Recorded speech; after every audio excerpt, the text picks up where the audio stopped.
eu fui criado pela minha avó. E eu nunca vi um crente de oração igual a minha avó. A minha avó era uma crente de oração, hoje não sei como, ela está muito de idade e muito doente, que orava de 5 a 10 horas por dia. Eu já vi ela orar 5, já vi ela orar 8, já vi ela orar 10 e já dormi sem vê-la parar de orar. Poucas pessoas eu vi orar tanto quanto a minha avó. Ela tinha uma mania. Ela escreveu na parede do quarto dela, todas as paredes do quarto dela, o nome de todos os familiares. Ela tem 60 netos, não sei quantos bisnetos, mais de 15 filhos, tem entre 16 e 17, eu estou em dúvida. Então ela pôs o nome de todos os familiares e parentes na parede, e ela entrava para orar e só saía do quarto depois que orasse de um por um. Isso é uma maravilha. Mas duro é quando a minha avó queria obrigar a gente a entrar e orar com ela. Já imaginou? Falei, vó, não dá para orar junto com a senhora. Ela falou, então fica aqui em espírito de oração. Falei, mas o que é esse raio de espírito de oração que essa mulher tanto fala?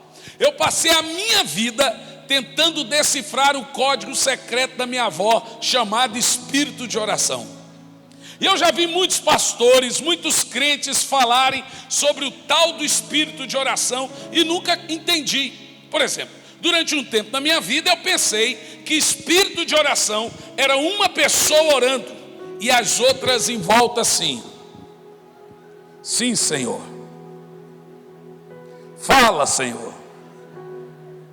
É verdade, Senhor. Cremos mesmo, Senhor. Mata mesmo, Senhor. Não, essa parte não tinha, não. Ou seja, para mim, espírito de oração era um orando e os outros, como a gente costumava dizer, confirmando a oração.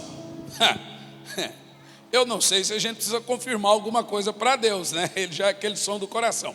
Mas a gente imaginava que espírito de oração era uma posição de reverência diante de alguém que estava orando.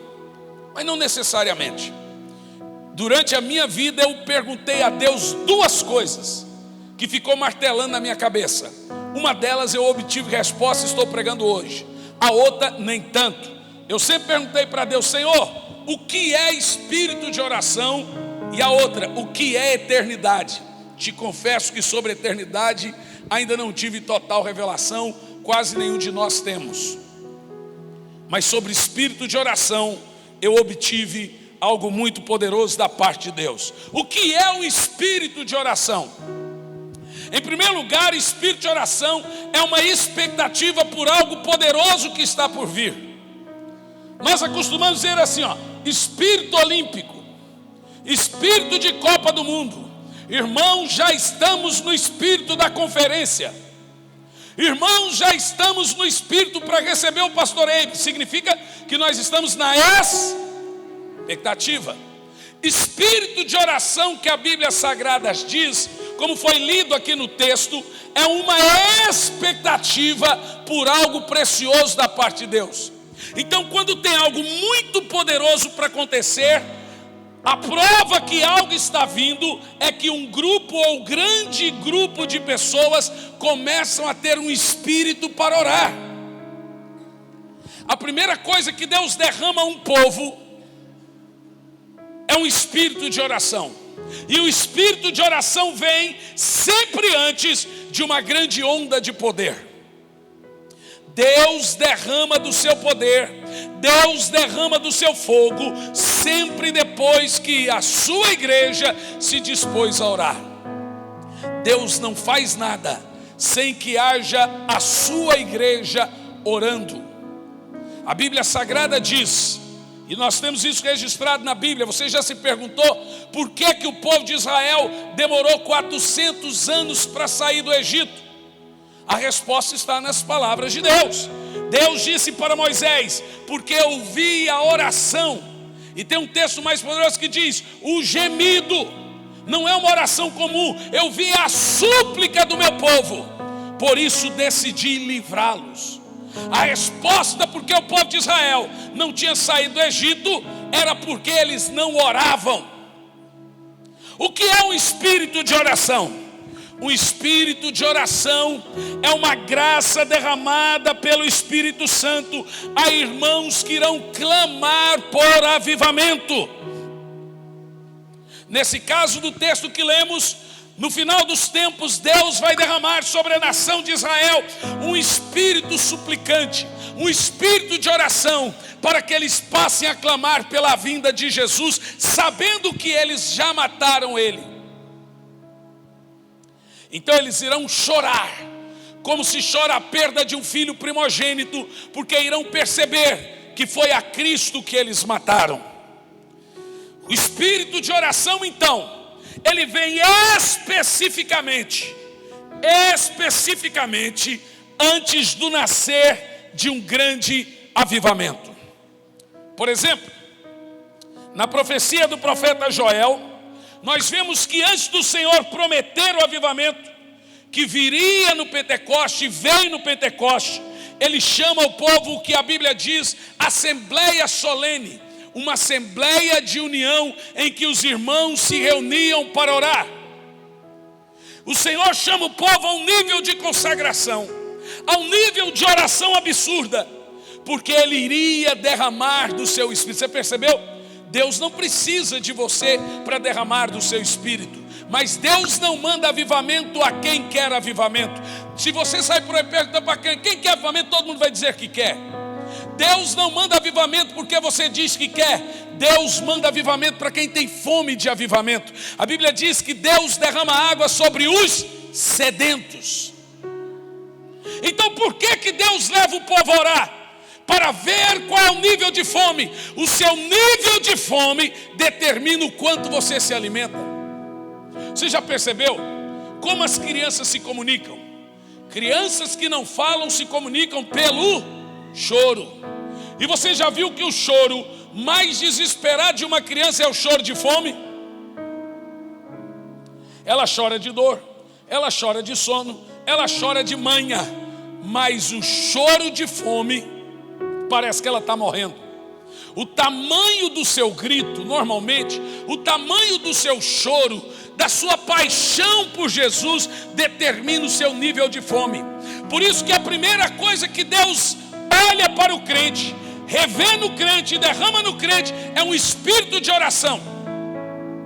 Porque quando há pessoas com espírito de oração, ali há pessoas famintas pela glória de Deus. Por isso que nenhum avivamento vai vir porque queremos avivamento. Nenhum avivamento vai vir por números. Nenhum avivamento vai vir por grandes pregadores. Avivamento vem quando ali temos pessoas que oram. Você ora? Quanto você ora? Eu estou assustado com alguns rumos que parte da igreja tem tomado. Nós já temos gente atacando o dízimo. Nós já temos gente atacando oração. Esses dias eu vi um pastor dizendo que crente que diz que orar é bom é porque ele é hipócrita, porque orar é chato. A gente não deve orar não, porque orar é coisa ridícula, é chato. Nós já temos pastores abertamente criticando a oração, pastores criticando o batismo, pastores criticando o dízimo, e agora nós já temos pastores criticando o culto. Esses dias um pastor escreveu na internet: não vá para o culto. Eu perguntei ao pastor e à pastora no almoço: a serviço de quem esse povo está? Porque qualquer coisa que tire a fome de Deus do seu coração, obviamente não é do Espírito. Eu estou preocupado porque o desejo por Deus, a fome por Deus, está cada dia mais escasso no meio do povo de Deus. Nós chegamos ao deplorável momento de insistir para o povo e para o culto. Nós chegamos ao absurdo instante de insistir para um crente orar. O crente que ora, já dizia Leonardo Ravenhill, o crente que ora deixa de pecar, o crente que peca deixa de orar. Você sabe, uma das coisas poderosas na oração é que oração não é autopromoção. Oração é auto-rebaixamento. Qualquer pregador, por mais humilde que seja, ele leva um pouco de orgulho para o altar. Mas qual orgulho que a gente leva para o quarto da oração? Lá a carne se cala. Oração é mortificação, não promoção. Lá você não fala bonito, lá não tem voz grossa, lá é Deus e você, não tem como fingir. O que é oração? Oração é o silêncio da carne e o grito do Espírito. Oração é a mistura da fome de Deus com a sede do homem. Porque oração, meus irmãos, não é só como eu consigo de Deus o que eu quero, é como Deus também consegue de mim o que Ele quer. Então eu não posso orar só quando eu tiver vontade, porque a oração é um meio de ligar o céu e a terra. Deus está no céu, você está na terra. É na oração que nós ligamos esses dois mundos. Ah, se todo crente descobrisse que ele é possuidor de uma chave que só ele, Deus, possui, os anjos não possuem, ninguém no universo possui. Existe uma chave no céu e uma chave na terra. No céu só Deus possui, na terra só o crente. A Bíblia chama essa chave de ligar e desligar. Jesus disse: se alguém ligar na terra em oração, será ligado no céu. Se você soubesse que há uma chave na sua mão, que quando você liga em oração aqui a conversão da sua família, Deus na mesma hora liga lá. Quando você liga aqui a sua cura, Deus na mesma hora liga lá. Quando você liga aqui algo poderoso, Deus na mesma hora liga lá. Você precisa usar essa chave.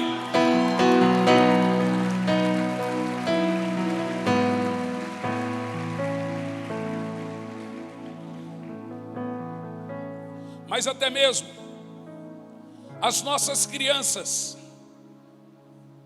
sem perceberem, desprezam a oração, porque a oração é profundamente simples.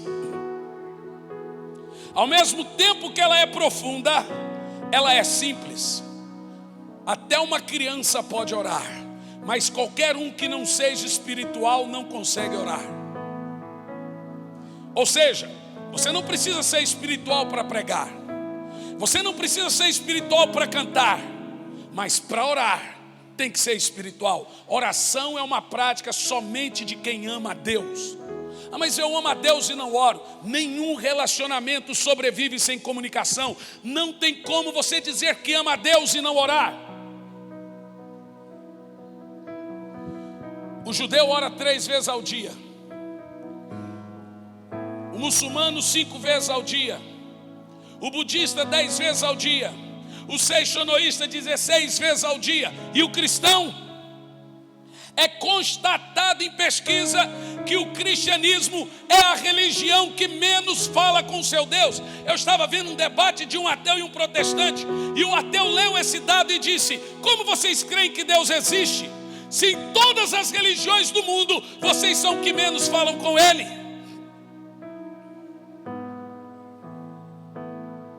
A diferença é que essa trupe que eu disse aí, crê que o Deus dele é vivo, crê num Deus vivo mesmo sendo morto. Eles tratam Deus morto deles como se estivesse vivo. E nós temos um Deus vivo, mas o tratamos como se ele estivesse morto. Olhe bem para mim. Não existe cristianismo sem a prática da oração, sem a prática diária da oração. Jesus, para ser tentado, orou e jejuou 40 dias e noites. Nós somos tentados todos os dias e muitos de nós não oramos. Somos melhores que Jesus. Jesus, para escolher 12, orou a noite toda. Nós escolhemos, compramos, vendemos, fomos, voltamos e não oramos. Sabe, quando você não ora, nós mandamos muitas mensagens para o céu com a atitude de não orar. Nós estamos dizendo a Deus: não pedi sua opinião, não quero saber da sua vontade, não quero ser guiado pelo Espírito, não quero me comunicar com você, não quero pedir a sua opinião para nada. Deixar de orar então é um misto de cometer vários pecados. Pecado de Lúcifer, da independência, fazer sem pedir a opinião de Deus. Pecado da desobediência, porque a Bíblia manda orar. Samuel disse: pecaria eu contra Deus, deixando de orar. Deixar de orar é um misto de vários pecados. É grave. Jesus disse: vigiai e orai, vírgula, para não cair em tentação. Você percebeu? Por que nós caímos? Agora escute esse texto. Romanos 8:26 diz: porque o mesmo Espírito intercede por nós, porque com gemidos inexprimíveis, porque não sabemos orar como convém.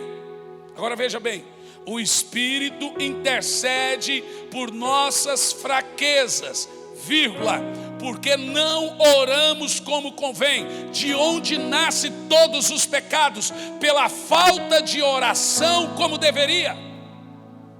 Porque o Espírito intercede por nós em nossas fraquezas, porque não oramos como convém. Todo pecado nasce de um distanciamento de Deus. Se você não topar o diabo quando você estiver indo, é porque você está andando lado a lado com ele. Existem algumas diferenças grotescas entre Deus e o diabo. Uma delas é que Satanás não é um Deus caído, ele é um anjo caído. Mas a pior delas, que eu acho, é a maneira como Deus lida com as pessoas e como o diabo lida com as pessoas. Satanás, para te abater, ele te exalta primeiro. Satanás te exalta e te abate depois. Deus te abate e te exalta depois. E você sabe por quê? Porque Deus tem que calar a carne, e é na oração que a carne se cala. Por isso que oração não é bom. Não é bom para a carne, não é bom para o ego. Quando alguém vai lá e diz que oração é chato, é porque ele está dando ouvido para a sua carne. Você vai orar. Você vai orar quando perceber que é importante. Pastor, mas eu não tenho tempo de orar. Essa é a maior mentira que o diabo já contou para você. Essa geração dos iPads, iPods, smartphone, Smart TV, geração Netflix, geração streams de filmes, geração de séries, geração dos mega produções de cinema, geração Deezer, Spotify, geração iTunes, geração não sei o que, geração WhatsApp, Snapchat, Instagram, geração Facebook, geração Twitter, só vai provar uma coisa para nós: que a falta de oração nunca foi por falta de tempo.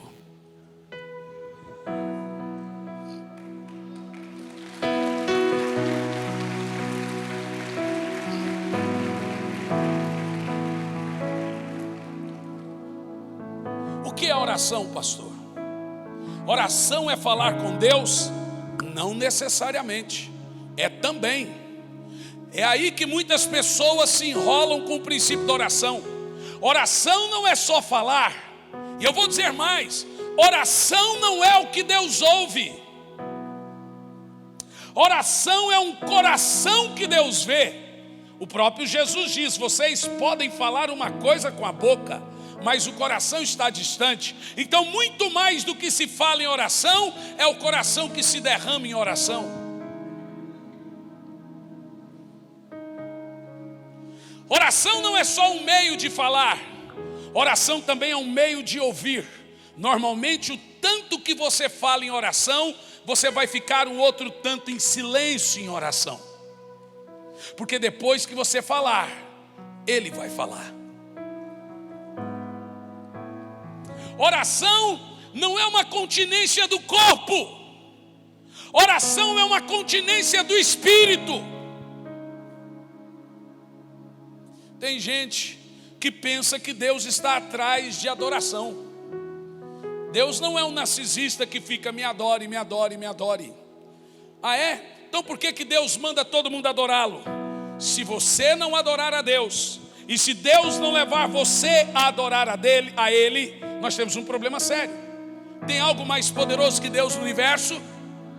Tem algo mais grandioso que Deus no universo?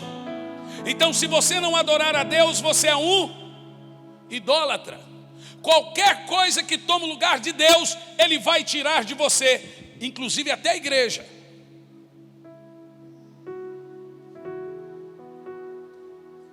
Agora, por que Deus exige que sua igreja o adore? Porque não há nada como Ele, não há nada mais poderoso que Ele, não há nada mais grandioso que Ele. Se Deus não exigir adoração a Ele, Ele é um idólatra.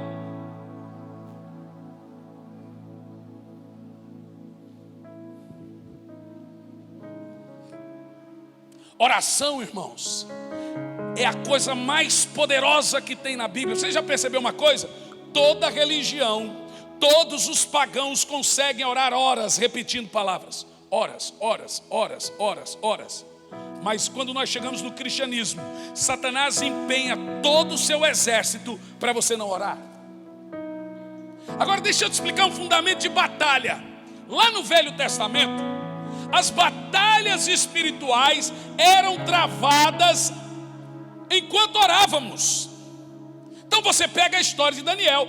A Bíblia diz que o anjo disse assim para Daniel: no dia em que você começou a orar, na mesma hora eu te ouvi.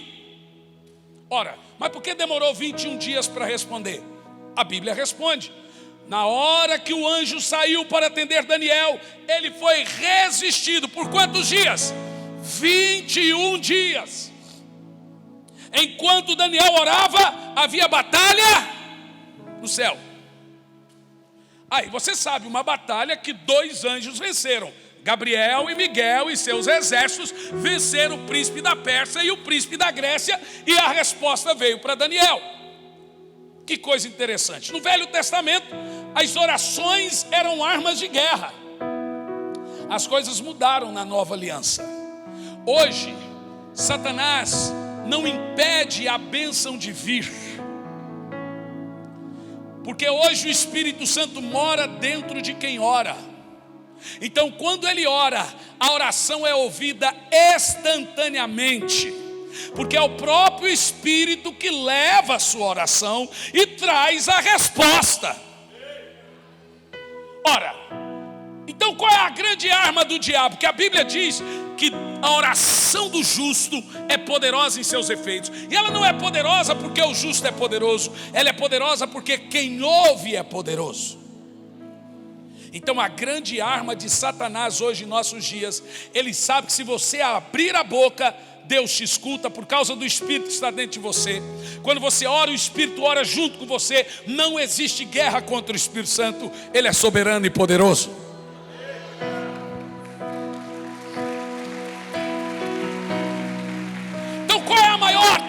De Satanás, impedir você de orar, porque ele sabe que se você orar, irmão, não existe oração fraca, não existe oração forte, existe oração.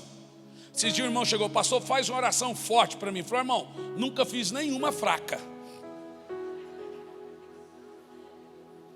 Não existe oração boba, não existe oração ridícula, não existe. Eu tenho uma mensagem que se chama A Importância das Orações de 4 minutos. Todo mundo começa orando 4 minutos, 5 minutos e vai para 10. Toda oração, ela necessita começar. Você tem que aprender o hábito de orar, orar para orar muito. Você tem que orar até quando não tiver vontade de orar, para pegar o hábito, o costume de orar. Porque se você não orar, preste atenção, Satanás anda comendo fé no café da manhã, fé na janta e fé no almoço. A maioria de nós temos a nossa força comida pelo diabo antes mesmo do sol nascer. E sabe por quê? Sabe por quê? Porque o grande alimento do crente é dado enquanto ele ora.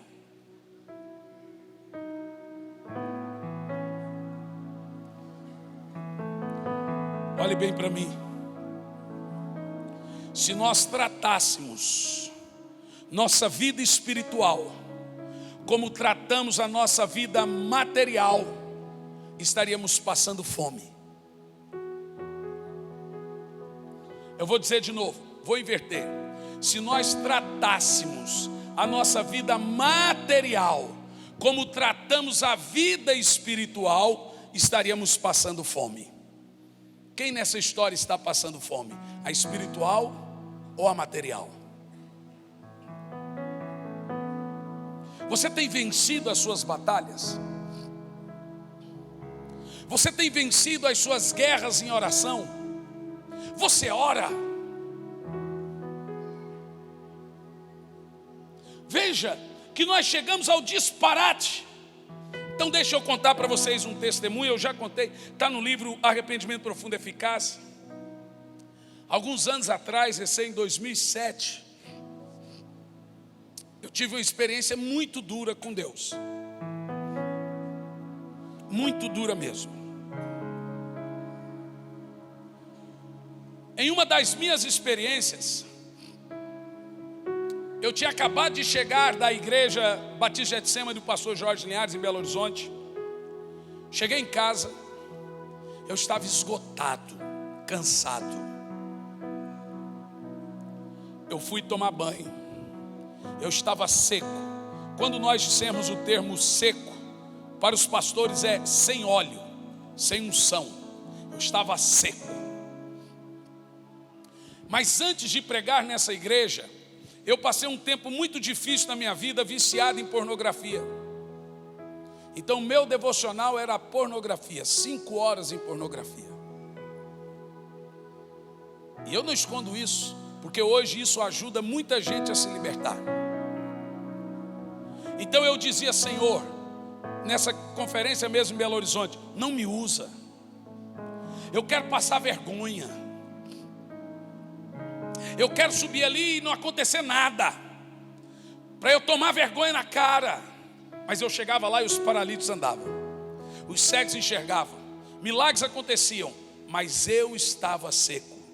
Existem por aí grandes ministérios e um desvio no caráter do mesmo tamanho, mas dentro de mim havia um vazio. Mas não um vazio de dinheiro, não um vazio de agenda, não um vazio de família, de carinho, um vazio de unção, um vazio de Deus. Só quem ama a Deus sabe. Irmão, quem ama a Deus de verdade sente saudade de orar. Quem ama a Deus de verdade sabe quando ele está seco. Se Jesus, meu filho, me perguntou: pai, o que é unção? Eu falei: filho, eu não sei te explicar muito bem o que é unção, mas eu sei te explicar o que não é, porque eu sei quando eu não estou ungido. Quantas vezes eu liguei na época para o meu pastor, o pastor Eibe, e o pastor Eibe com as mesmas perguntas: como é que você está? Como é que está seu casamento? Como é que está a educação dos seus filhos? Como é que está o ministério? Como é que está o seu tempo de oração? E eu mentia para ele para dizer: não, pastor, está tudo uma bênção. Porque quem faz o nível do discipulado é o discípulo, não o discipulador. Vocês sabem muito bem disso. Se você quiser enganar seu discipulador, você vai enganar. E aí eu dizia: pastor, está uma bênção. Mas por dentro eu estava mantendo uma aparência. Então eu confessava meios pecados. Eu confessava que roubei uma corda, mas esquecia de dizer que tinha uma vaca na ponta da corda. Então eu confessava, eu entregava algumas coisas assim para o meu pastor, mas não entregava tudo, para ele perceber, ou então pensar que eu estava sendo honesto com ele. Mas no meu interior, eu subia para pregar, eu via milagres.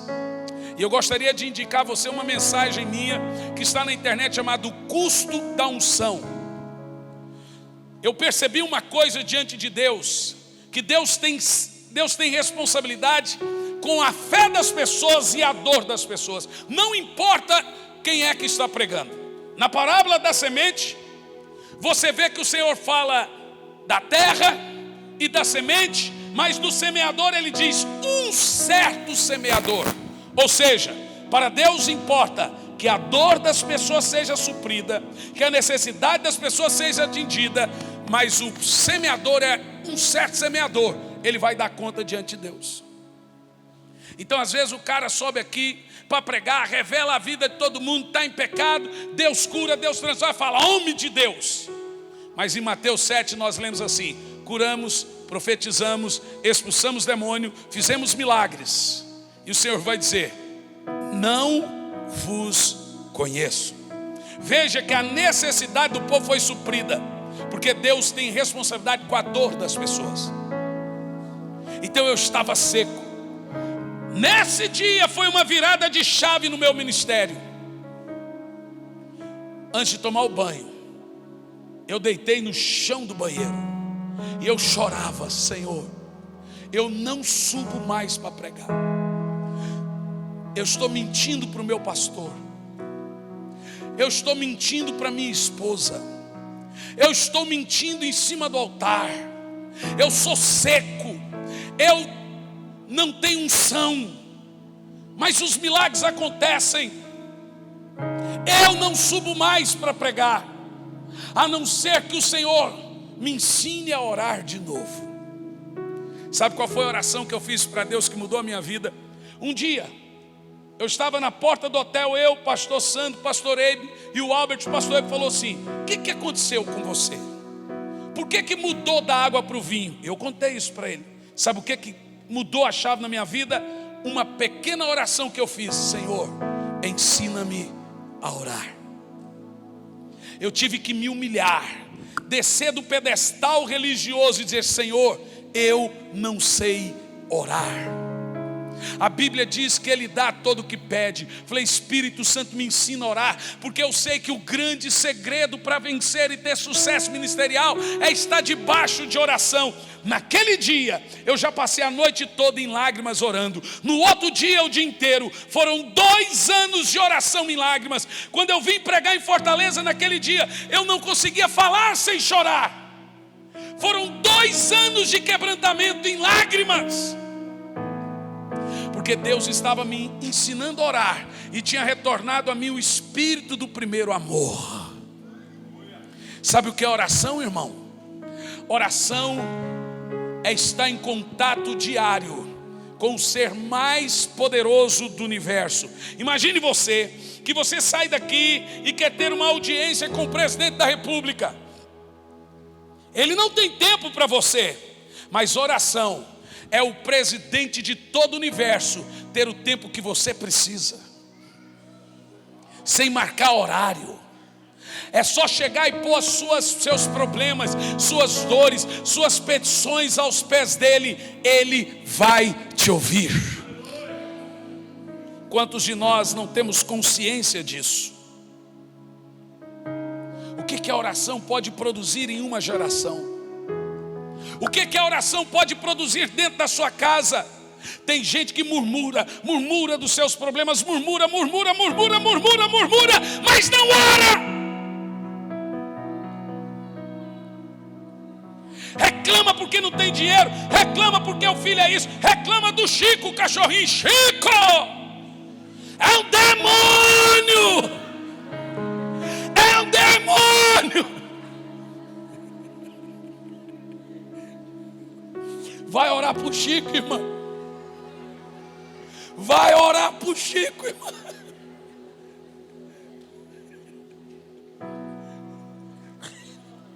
É claro que era crente ali, né, irmão? Quem fala aquilo é crente. É um demônio. Meus queridos, por que Jesus se dedicou a orar? Você já parou para pensar que Jesus não ensinou nada para os seus discípulos? Ele só ensinou uma coisa. Jesus não ensinou pregar, Jesus não ensinou expulsar demônio, Jesus não ensinou curar enfermos. Jesus só ensinou orar.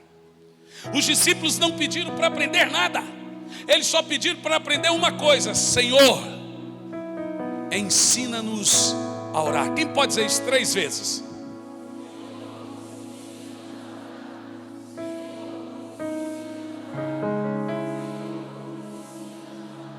Foi essa pequena oração que mudou a chave na minha vida.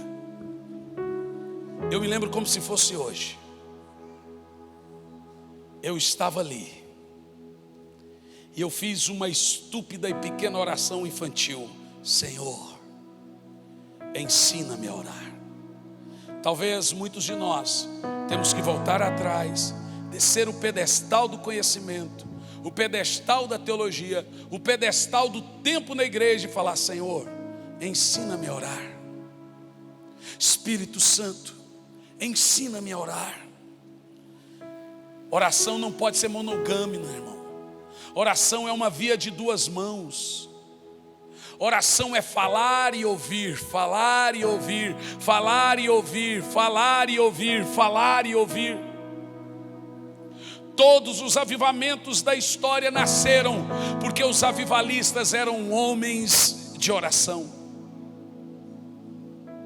Todos. Oração não é o que Deus ouve. Oração é um coração que Deus vê. Diga glória a Deus.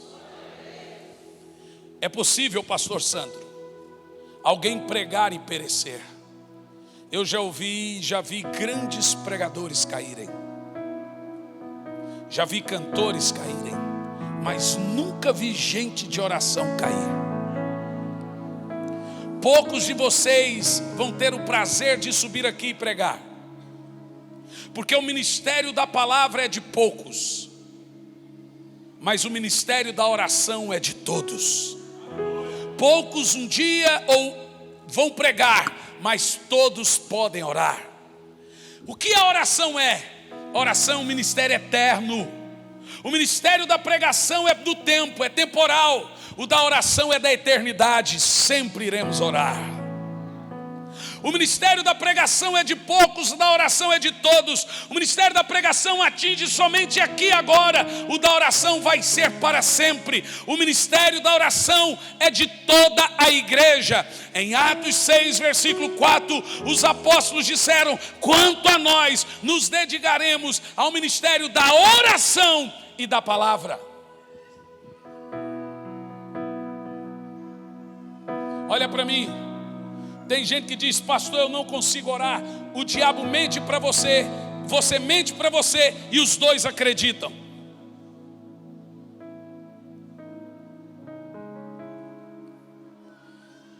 Oração só exige um único requisito, só um: espiritualidade. Você só precisa de uma coisa para orar: ser espiritual. Olha para mim. Ninguém vai chegar a algum lugar com Deus. Eu estava pregando na igreja Batista Lagoinha, de Teresópolis, de Niterói, e os jovens vieram em cima de mim: pastor, como podemos viver algo tremendo, algo profundo da parte de Deus, algo sobrenatural? Na mesma hora veio na minha cabeça uma frase: vocês precisam crescer. Ô pastor, como assim precisa crescer? Deus então não usa criança? Falei: não falei nisso. Eu disse o seguinte: se eu pegar uma bonequinha da Polly e um brinco de ouro e mostrar para minha filha de 4 anos, qual que ela vai escolher? Qual? Você sabe por quê? Mas qual é mais valioso? Mas você sabe por que ela vai escolher a bonequinha? Porque um dos sintomas da imaturidade é não discernir valores. Você quer ver um crente imaturo? Ele não discerne o que é importante na igreja. Você fala para ele de coisas importantes, ele não valoriza, porque ele é imaturo. Eu disse para aqueles jovens: revelações sobrenaturais não encontram mentes superficiais.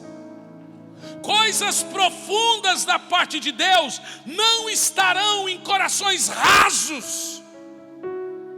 Ninguém será um avivalista, ninguém será alguém que vai mudar a chave no seu tempo se não tiver a prática da oração. Nenhuma igreja. Eu vou dizer uma coisa: nós estamos conseguindo acertar a nossa vida sem vida de oração. Tem igrejas lotadas aí que nem crê no poder do Espírito Santo. Você percebeu? Nós conseguimos arrebanhar multidões sem graça de Deus. sem poder de Deus. Eu disse: Senhor, eu não quero viver sem intimidade, eu não quero viver sem comunhão, eu não quero levantar paralítico e eu estar seco por dentro. Deus quer você e não seu dom.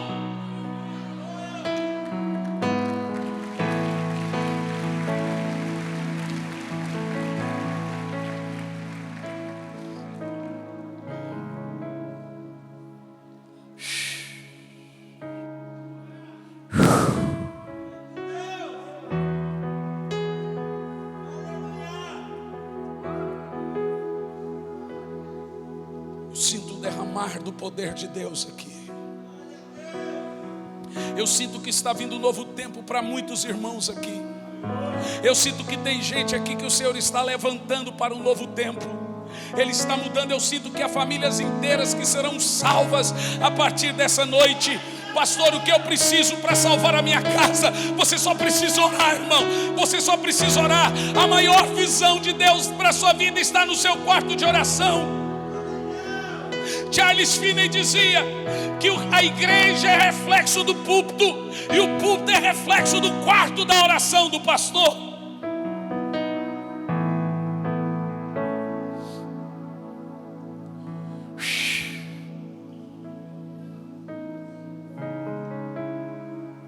Eu receio que essa geração precisa vir de novo e falar: Senhor, nos arrependemos de ser a geração que menos orou em todas as gerações. Porque essa geração, apesar de cantar muitas músicas sobre paixão por Jesus, é a que menos ora. Os nossos jovens, ao mesmo tempo que estão falando palavrão, e quando eu falo nosso, eu falo de modo genérico. A educação sugere que você nunca diga você. De forma genérica, somos todos, entre bons e ruins, o mesmo corpo.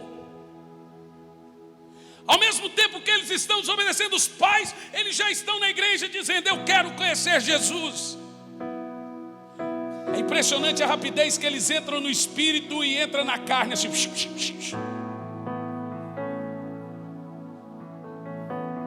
Olhe bem para mim. O Senhor tem me incomodado. Sabe de uma coisa, pastor Sandro? Existe um problema, e agora eu falo de modo geral, apesar que essa é uma igreja diferenciada. O meu pastor, o pastor Eibe, e os seus líderes, o pastor Sandro, e todos são pastores de oração. Eu conheci um homem parecido com Jesus, e esse homem se chama Eibe Hilber. Não conheci o pai dele, conheci ele. Esse homem ora, seus discípulos oram, mas se Deus está falando, é porque temos que orar mais.